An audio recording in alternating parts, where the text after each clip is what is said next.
Das Kapitalin வரலாறு. Welcome Raghunathan Srinivasan channel. Subscribe.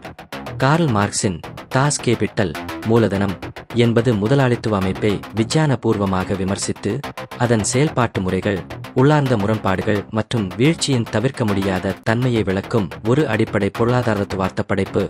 முதல் தொகுதி 1867இல் ஜெர்மனியில் வெளியிடப்பட்டது. அதே நேரத்தில் மார்க்சின் மறைவுக்கு பிறகு ஃபிரெட்ரிக் எங்கெல்ஸால் 2ஆம் 1885 மற்றும் 3ஆம் 1894 தொகுதிகள் தொகுக்கப்பட்டன. இந்த புத்தகம் மார்க்சியம் என்று அழைக்கப்படும் சிந்தனை பாரம்பரியத்தின் மையக்கல் ஆகும். முக்கிய கோட்பாடுகள். உழைப்புக் கோட்பாடு. பொருட்களின் மதிப்பு அவற்றை உற்பத்தி செய்ய தேவைப்படும் சமூகத்தால் தேவைப்படும் உழைப்பு நேரத்தால் தீர்மானிக்கப்படுகிறது. உபரி மதிப்பு முதலாளி தொழிலாளியின் உழைப்பிலிருந்து தேவைப்பட்ட உழைப்புக்கு மேல் பறித்து எடுக்கும் மதிப்பு. இது இலாபத்தின் மூலமாகும். மூலதனத்திரள். உற்பத்தி சாதனங்களில் முதலீடு செய்யப்பட்ட பணம். இது மேலும் பணத்தை உருவாக்குவதை நோக்கமாக கொண்டுள்ளது. பொருட்களின் மாயத்தோற்றம்.